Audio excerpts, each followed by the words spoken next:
Start over. Okay, I'm so sorry. Okay, so I'm going to just begin again, just giving a very slight summary of what I said in the last few minutes. We are discussing in this chapter, chapter 31, we are going to begin discussing a side effect which can occur as a result of the tools which the Alter Rebbe gave us in the last two chapters. The last two chapters, we have been dealing with tools which can be used to counteract the effects of a plugged heart, Tzimtzum Halev. And we don't actually increase the light in the last two chapters, the Alter Rebbe explains to us, but we shatter the thick shell surrounding the heart, which does not allow the light to penetrate. And thereby, we are able to become broken-hearted, in other words, thereby allowing the light to influence the heart. Now, some of those tools involve raging against the Yetzer Hara and also considering oneself even lower than a sinner, because one should know better. One also, the Alter Rebbe gave us some tools last chapter to know not how to learn how to not judge that sinner and to realize that we are just as bad or even worse as that sinner. But now the Alter Rebbe goes into the chapter explaining that there may be an undesirable side effect from those behaviors, from those tools, which could be sadness. Now, you could become, if you start thinking of yourself as despicable and terrible and lower than a sinner, it's the opposite of serving Hashem with joy. We know that we do need to serve Hashem with joy. So in this chapter, the Alter Rebbe takes that and explains to us how, first of all, how not to worry about it, and second of all, how to transform that sadness, which may come about as a result of the tools enumerated in chapter 29 and 30 to counteract the effects of Tzimtzum Halev. So firstly, the Alter Rebbe tells us not to worry. That's how he begins this chapter.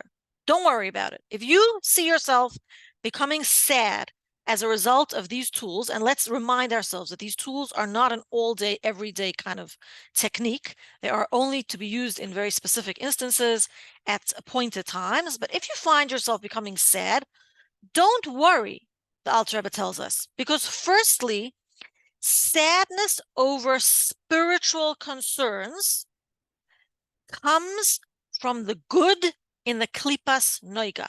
Now, let's just remind ourselves what klipas noiga is. Klipa conceals godliness. Kedusha reveals godliness. So Kedusha is all good, klipa is all bad, conceals godliness. But there is a category which is called klipas noiga, which neither conceals totally nor reveals totally the good or the godliness.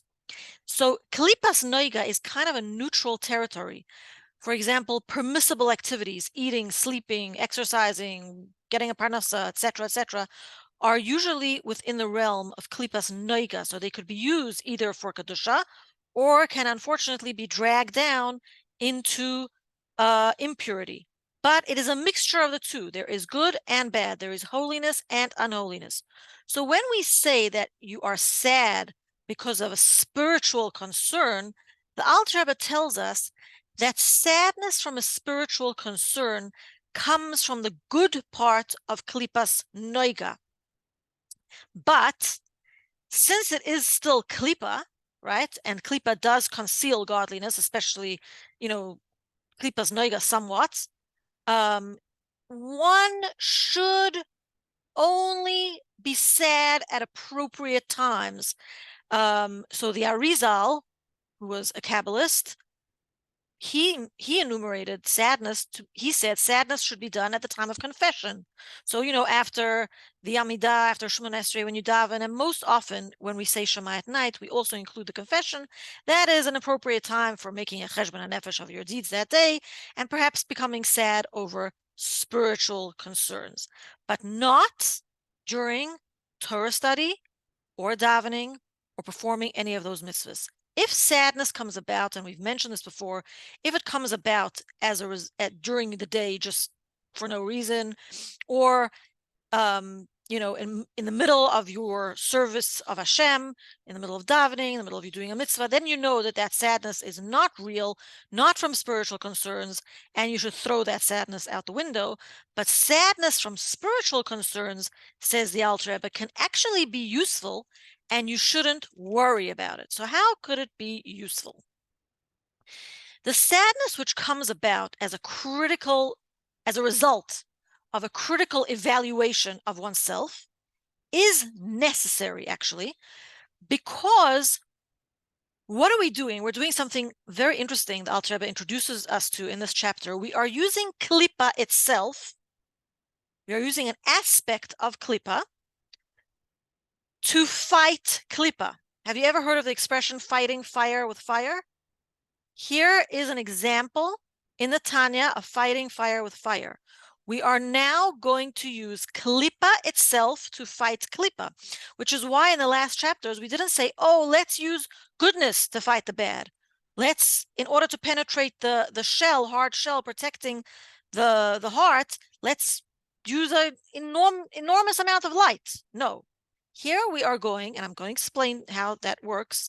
Here we are going to use an aspect of Klippa itself to fight the Klippa.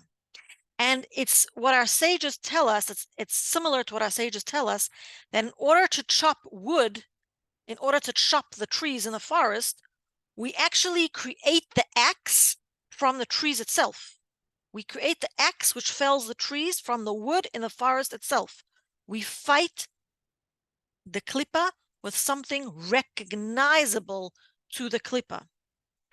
Because Klippa does not want to transcend itself. Klippa is only concerned with itself. It does not want to transcend itself.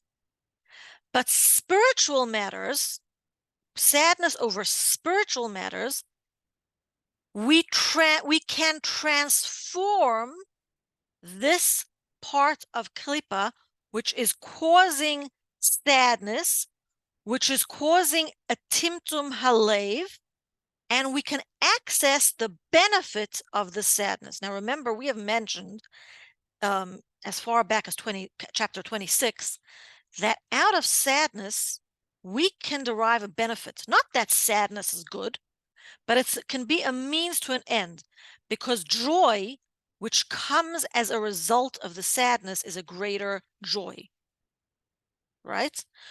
So in truth, the brokenheartedness of the soul over here, which we are talking about, and which is creating a sadness, is going to now be used to create a state of being which will not be called sadness anymore. It will now be called bitterness. We are going to be differentiating between two states of being in this chapter. One is called atzvus, which is sadness, and one is called merirus, which is bitterness. Now, again, depression over spiritual matters comes from Klippa, because Klippa is concerned with itself, doesn't want to transform itself, but the spirituality of it, if you're sad because of spiritual matters, it comes from the good part of Klippa. So we use this good part of Klippa to, instead of remaining a victim, to now become a victor. And what is the difference between atzvus and merirus? Atzvus is sadness. It's a lifeless feeling. I'm sure many of us can recognize this feeling of complete apathy and not caring. Merirus, on the other hand, has energy, has a certain energy which we can channel. It's active. It's not paralyzing. It has an energy which can be channeled.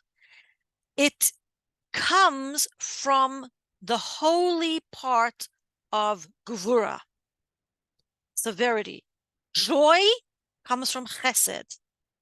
Merirus comes from Gevura, but the holy part of Gevura, the severity. And we can use the holy part of severity to sweeten the impure part of Gvura, which is causing the sadness over spiritual matters. So yes, if a person wants to remain sad and develop that sadness and have a pity party and say, poor me, poor me, poor me, yes, that's not a very good tactic. You're just going to be stuck in klipa. You're not going to move forward. Sadness is paralyzing. It's lifeless. You're in the victim mode. You're stuck, right? But if you recognize that, oh, this sadness that I'm feeling is not as a result of other things, it's a result of my spiritual standing. As a result of my spiritual status, of my critical evaluation of myself, I can now stop and change that sadness into bitterness, merirus, in order to be able to reach a level of joy. And we're going to discuss in a moment how we go from merirus to joy, because the direction, the way it goes, is first sadness, momentary sadness, which we channel into bitterness, merirus, which we then transform into joy. And the Alter Rebbe tells us in this chapter how to transform that into joy. So even though joy, which comes from chesed, is preferred and is the goal, right? There are times when merirus, bitterness, is necessary. And again, we are differentiating between atzvus, sadness, and bitterness, which is merirus. There are the times when a person uses the gevura, the severity of kedusha, from the side of holiness, because remember that each of these 10 attributes, starting from chachma, bina, das, chesed, gvura, etc., has two sides, has holiness and unholiness. So we use the side of holiness to sweeten, not to overcome. We're actually not going to subdue it. We're going to sweeten the severity of the animal soul, the unholiness of the Yetzer Hara, which has taken hold of a person and has caused him to sin, right?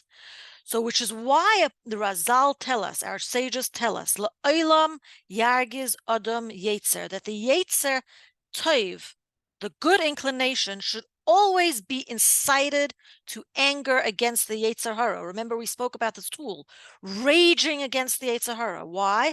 Because anger also comes from the aspect of Gevura. But in this case, the anger is coming from a holy place in order to channel the sadness into merirus and eventually into joy. And the Alter Rebbe says, but remember that this still should only take place at appropriate times. And it's very practical what he tells us. What are the appropriate times to feel bitterness over one's spiritual state? At a time when you are anyway sad, you could say, oh, I'm sad. Let me channel the sadness. There's a certain self-awareness necessary, right? So one channels that sadness. Or if you're sad over material things, not over spiritual things, when you reflect upon it, you can actually change that sadness over material things into sadness or anger at the Yetzer Hara. It could be redirected, and thereby a person will arrive at true joy.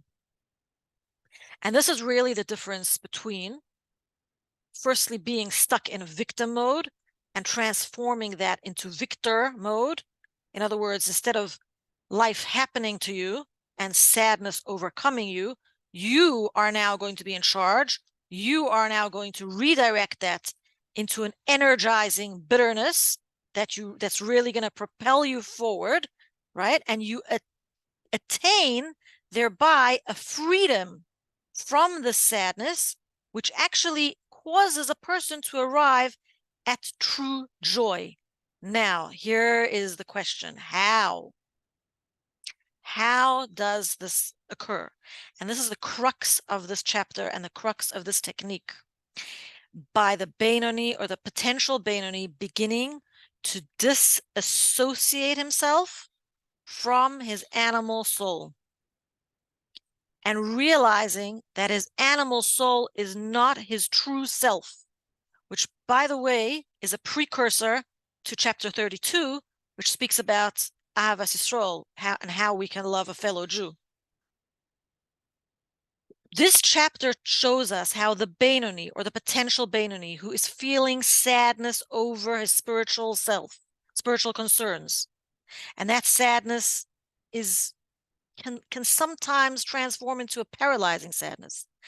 How he can take that sadness, turn it into an energizing bitterness, and overcome that bitterness and arrive at true joy.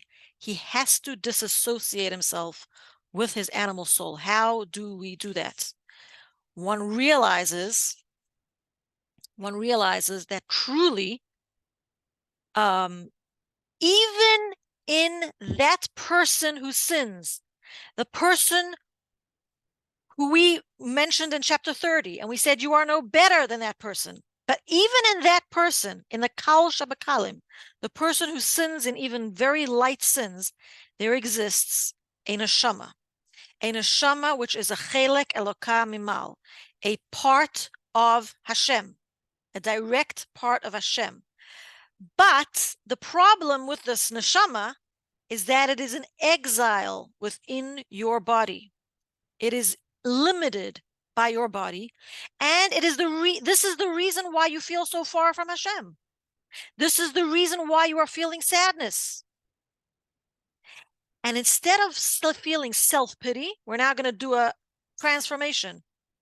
Instead of feeling poor me, poor me, poor me, and being stuck in this paralyzing sadness, we're now going to transform that into self-compassion. Not self-pity, self-compassion for our godly soul who is stuck in prison in our animal soul. And we begin to disassociate ourselves with this animal soul.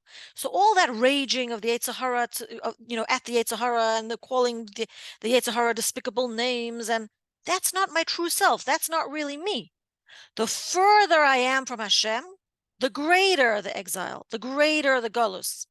And by doing tshuva, and by doing mitzvahs, it is as if you are returning a daughter to her father's house, which is a source of joy. It is as if a prince which was taken captive has now been returned to his father's home, which is a very great source of joy, which is, by the way, it's interesting because we're getting closer to the month of Elul when we have to do tshuva, and many people approach this month with trepidation and sadness. And here the Alter Rebbe is telling us this is a process which has to be fulfilled with utmost joy. Yes, there is a moment of sadness, which then gets transformed into bitterness, action-oriented bitterness. But the goal is joy. The goal is to return the prince to his father's home. The body is simply holding the soul captive.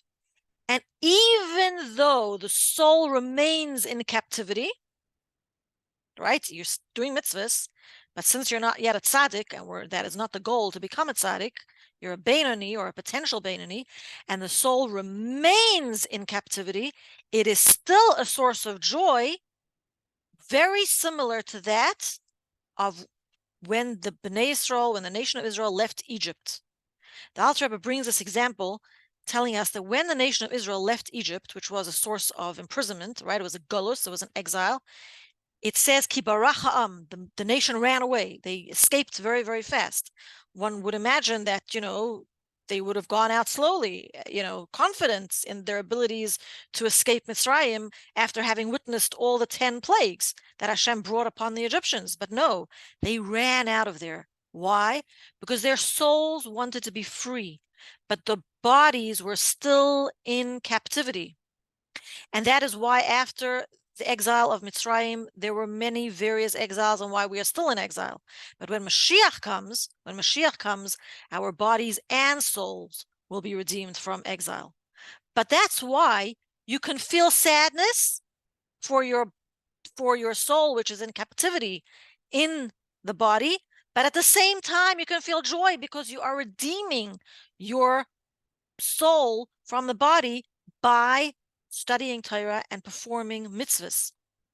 The Beinoni says, it is true that I am despicable and all sorts of names that the Alter Rebbe described in chapter 29, but that's not me. That's only the animal soul. Now I will give freedom to the godly soul, release the godly soul from its imprisonment, put all my energy into doing this, and it's a happy event in spite of the fact that I have cause to be unhappy. Isn't that an amazing statement? It is a happy event to liberate your godly soul by doing mitzvahs, even though you have cause to be unhappy. But you're going to channel your energy into being happy, into liberating your godly soul. And in fact, if that's still difficult for you to fathom, then the Alter Rebbe says, remind yourself that Hashem created you like this. Hashem created us exactly in this system, with the godly soul being imprisoned in the animal soul, for the simple purpose of elevating the godly soul even higher. Yerida l'tzorech aliyah. The descent is for the purpose of an ascent, of the ascent. So the Beinoni says, I recognize the lowliness of the animal soul, but it is only lowly as long as I identify with it.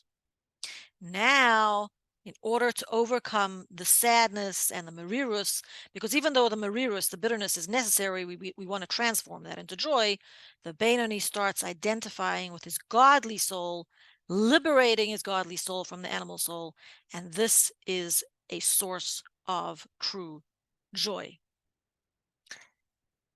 So I think this is a wonderful chapter. Anyone has questions?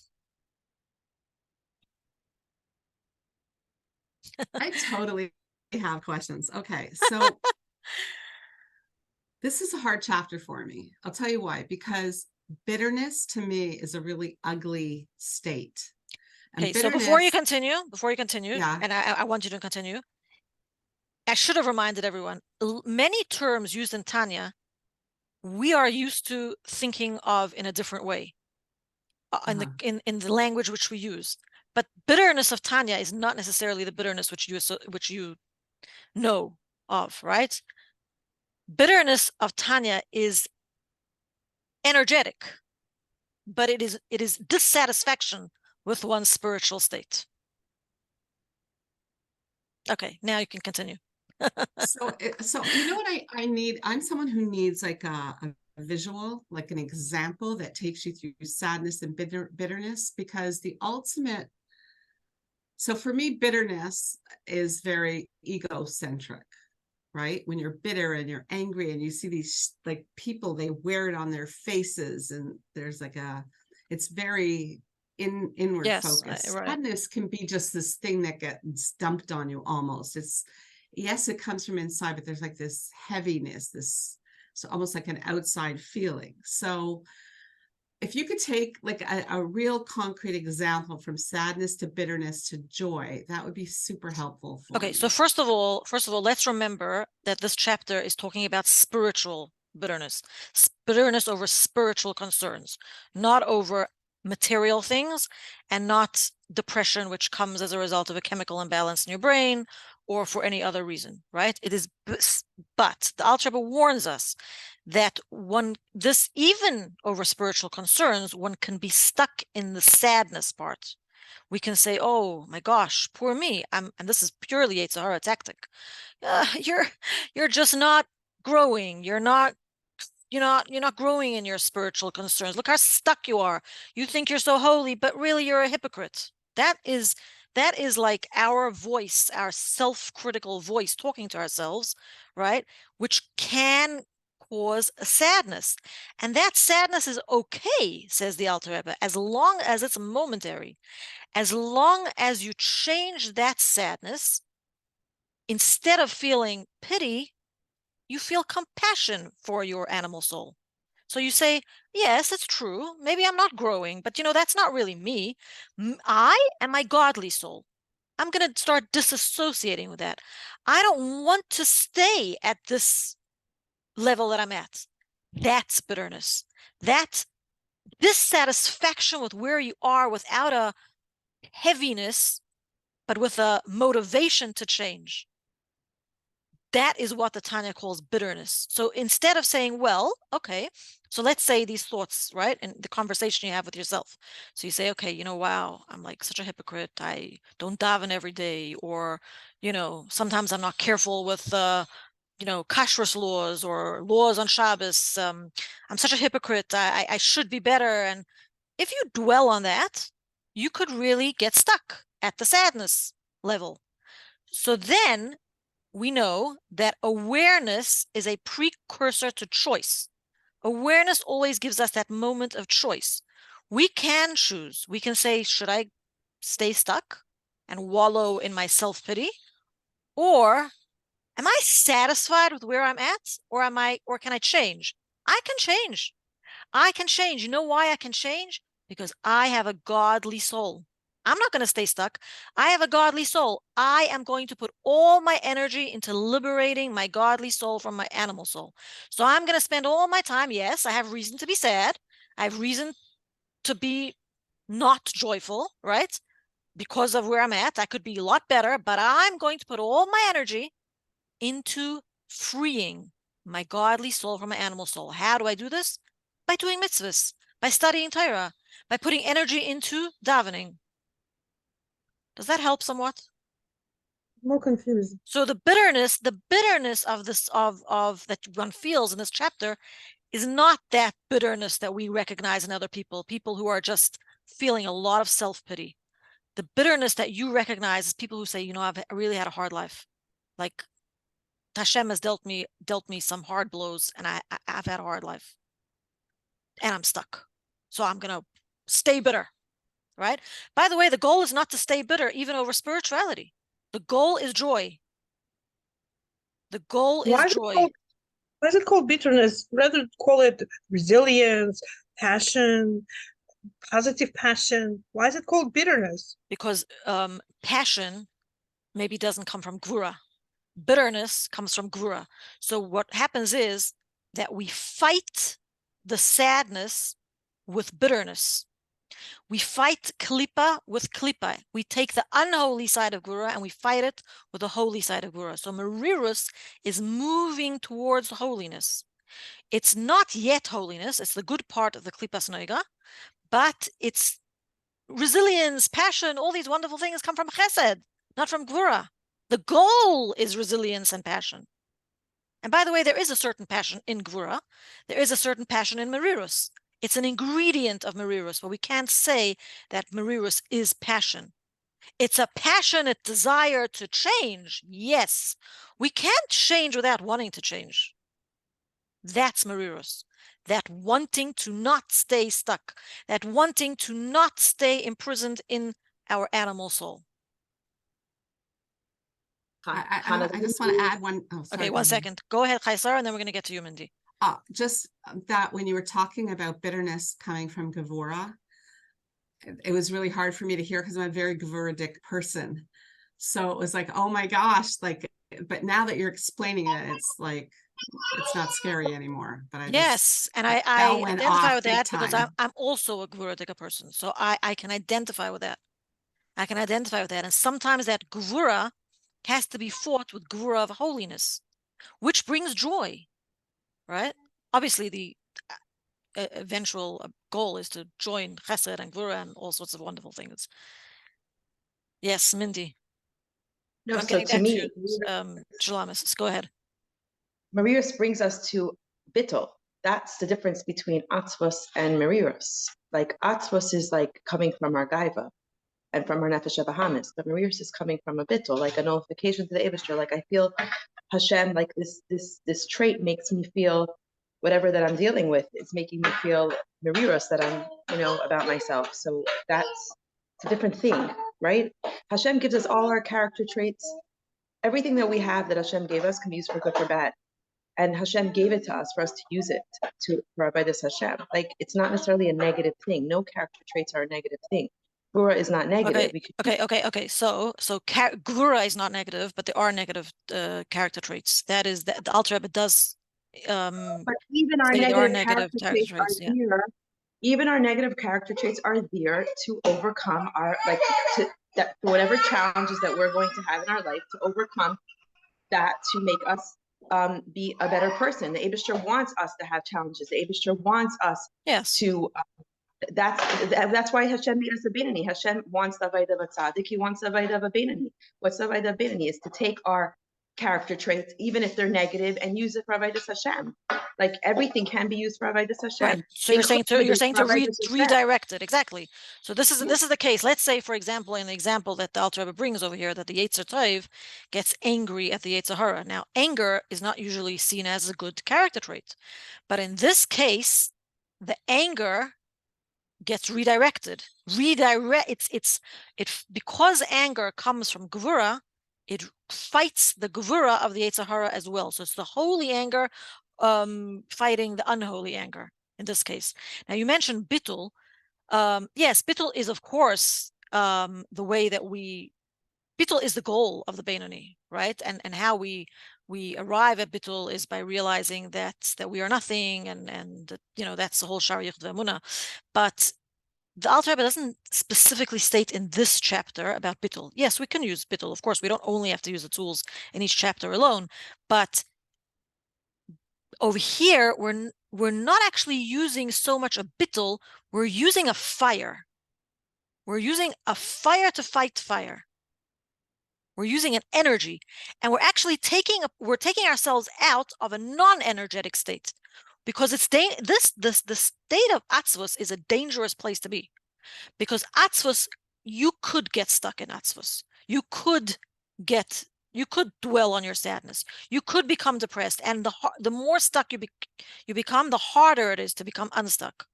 Which is why the Alter Rebbe says, stop associating yourself with the animal soul.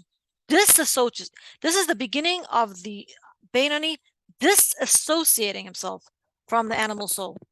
He's not completely free of the animal soul because he's in an animal soul, but he's beginning the disassociation process and becoming more in tune with his godly soul, thus liberating, thus getting to Merirus and getting to a state of joy eventually. That's the goal.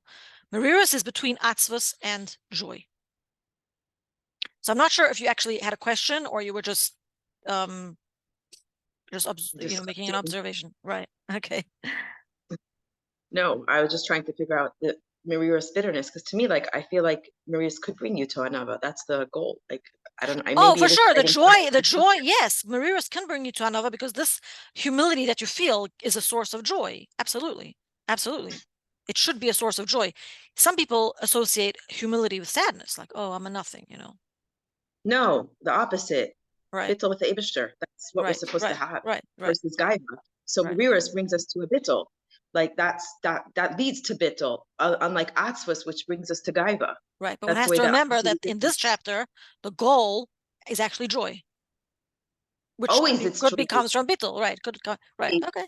Sitting on Yom Kippur is Meriros, right? But the end, we end with joy, right? That's like it's the goal. Yes, I'm reflecting back to the Abishter about all the things that I have done that are negative, but it's for a goal oriented. It's to be me closer to the Abishter, and that's the goal. Exactly. It's goal oriented. There's a purpose. So Merirus, and this is for Chayasara as well. Merirus is purposeful. Bitterness has a purpose. It's got a direction. It's not paralyzing. Shalamis, did you clarify what you were unclear about? I think I want more examples. It's just easier for me. More examples. I actually think that we can it's easier for us to access more examples of sadness than of bitterness. But the easiest way that I can really, really explain it is when a person gets stuck in a victim mode and they think, my goodness, like, I don't have an education, a Torah education, so therefore I'm stuck. So I'm going to be very sad about that. I can never attain the level of people who went to Beis Rivka High School because, I never had that Torah education, let's just say, right? And that you could continue going, poor me, poor me, poor me. The people in this class, however, have transformed that by saying, no, we love to learn. So it doesn't matter what age we are, if we've had that. I'm giving an example that's very, how can I say? Not so deep, you know, a little bit What about superficial. if it has to do with a chinuch and you're beating yourself up that you like didn't pay attention to certain parts of chinuch when a child was, let's say, younger, and now when he's older, he's careless about like one or two, whatever. I mean, it's also So about the that goes child, that but goes back. So that goes back to remembering that every person has the Yetzer Hara. In other words, Tanya is speaking to you. You are not responsible. You could do your best. You are not responsible for another person's Yetzer Hara, even your child's.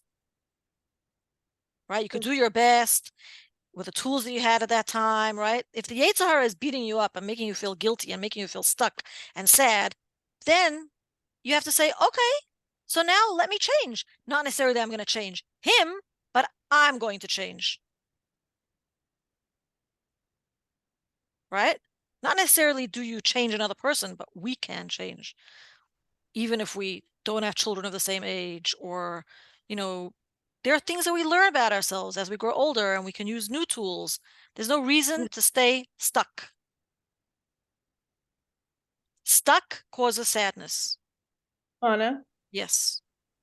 I can just say for me that you just touched on the example that I feel like becoming a Baal Tshuva at the age of 40 plus, Amazing. not really having any Torah education, except for Hebrew school, which was meaningless, told me nothing, which I later discovered that I knew nothing about it. And I could get into that where I'm thinking, I won't ever have an education. I don't have any, family members who are this or that. And then I made a decision that I was unhappy where I was. And it wasn't giving me tools to live my life. I had no tools with which to deal with the challenges that I had in my family and with my kids as they were beginning to be 20, 21, 22, and big problems. And I said, I have a choice. I can just stay there in this confusion and sadness, or I can try to figure out a way to get out of it. And I really started to figure out that, who's God to me? Where's God? And it really started from that question, like, is there a God? Is he real? Is that just a story in the Torah that they told me? And I really threw myself into, thank God, really threw myself into going to classes, whether it be Tanya, Parsha, Likutei Diborim, whatever. I had no idea what anybody was saying. I had no idea. It was just like going over my head. But because I stuck with it, like anybody, you stick with something new, I began to understand. It began to become clear. But I no longer, in the beginning, I felt like, oh, I'm never going to be that person. I'm never going to be that person. I'm never going to be that person. And that was very sad. I couldn't stay there. I just said, no, I'm going to be me, and I'm going to be better than I was. Because that me that's going to be better than I was is going to give me a way to live my life in the way that I see it's best. So for me, this really talks to me a lot, this chapter. Right. So you're real life examples, that's amazing. And we have to add the end part to Sina's story is that she is true joy, and that's how she lives her Correct. life. Right. Exactly. That's the goal. And you put the energy, the Alter Rebbe says in this chapter, put all your energy into doing mitzvahs, and you will arrive at true joy. Even though you have cause to be unhappy, you do. But instead, let's channel the energy elsewhere. That's what Tanya's all about, what Sina's telling us. Like, that's really what it is to like really not look at somebody else, look at our own, and let go of any judgment that we have, because that's what brings, that's coming from the Nefesh HaBahamis, and really just focusing on the Nefesh HaLekis day by day. What is my Avaida? How can I be a better person today? How can I connect to the Eibishter today? Right. And in fact, Mindy, you actually made me just think of something. That last chapter, we were really discussing about judging other people. This chapter, I would say, has to do with judging oneself. Because why do we arrive at a state of atzvus? Because we're judging ourselves. Oh, we're terrible. I'm terrible. Da, da, da, da, da.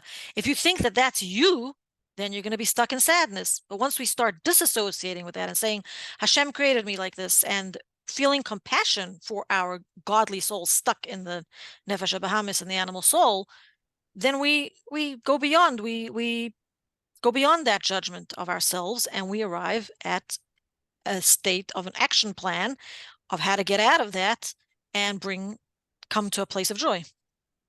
That's why it goes back to that when it's coming, if it's going to make us more, like if it's coming from Gaiva, it's going to bring us, like, like it's coming from our Nefesh Bahamas, it's going to bring us down. Right. So in the previous chapters, we said that the reason why the klippa is so strong is because it's inflated. It has an ego, and the whole point of the last 2 chapters is to deflate that gaiva. In other words, deflate that balloon of klippa.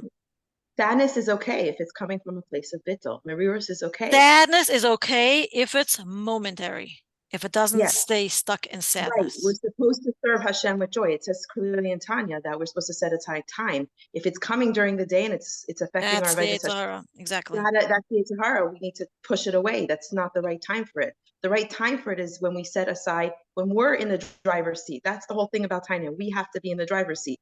We set aside time. Pick a specific time. So here in this chapter, actually, the Alter Rebbe says either setting aside time or using times when you are anyway sad and channeling that sadness.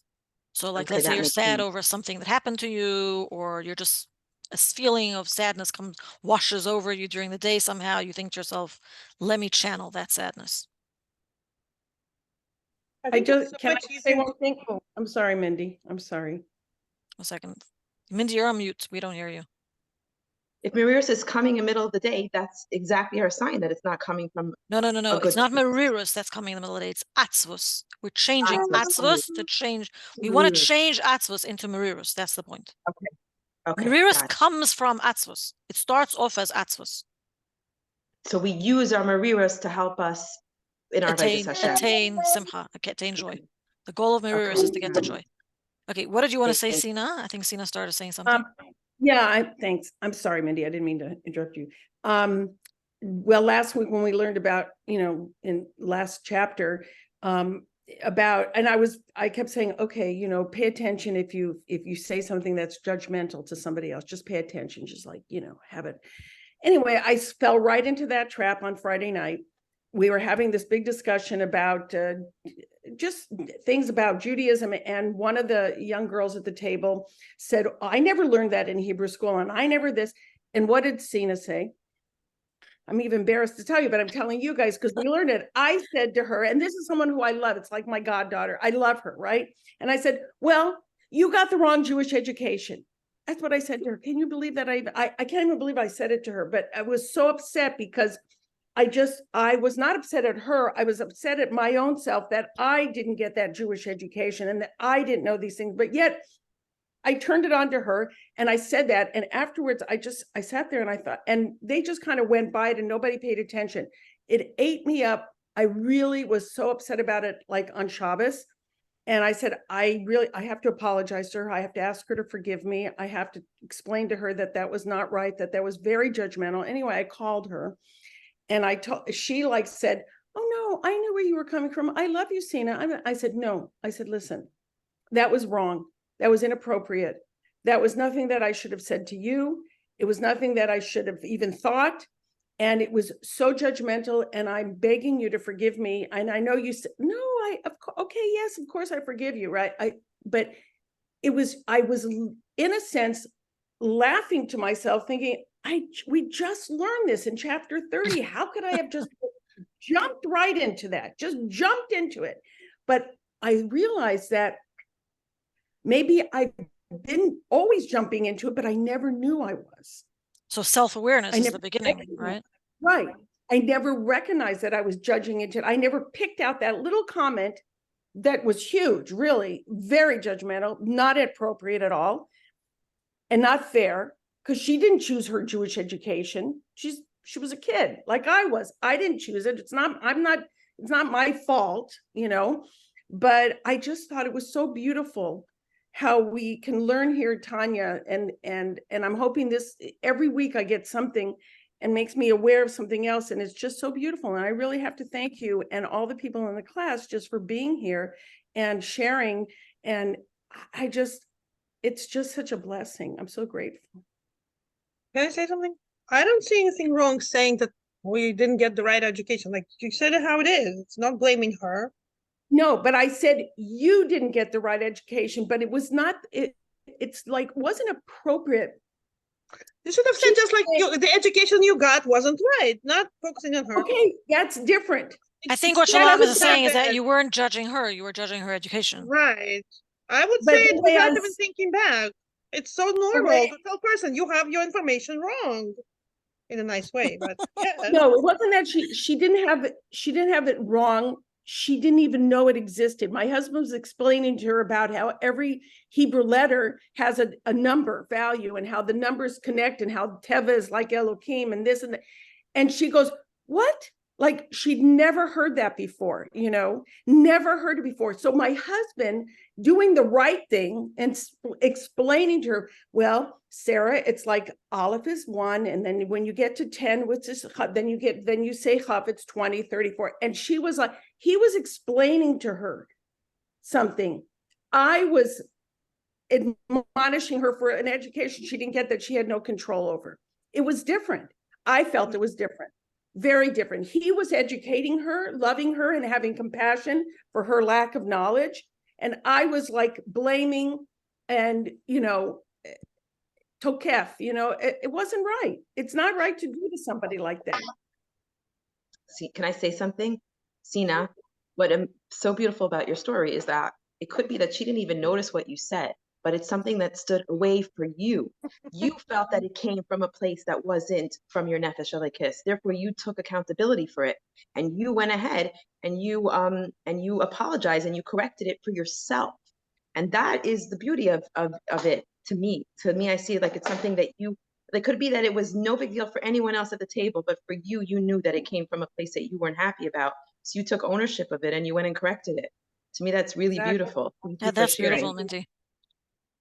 Yeah, Thank you, I Mindy. think And that it's is. exactly right, because she said, oh, I know you weren't coming from that place because I know you love me, but I knew it was coming from not a good place. It came from a very tokef, I guess what we learned in last week as well, that whatever you meet, whoever you meet, and your children specifically make you a better person. You work on yourself much more than if you didn't meet these people. You just sit and close yourself in a room and read holy books. Right? Okay, ladies, so inspiration for the rest of the week. And next week is a real nice chapter, one of the most crucial chapters in Tanya, I would say. So, Mirza Hashem, we'll see you next week. Thank you.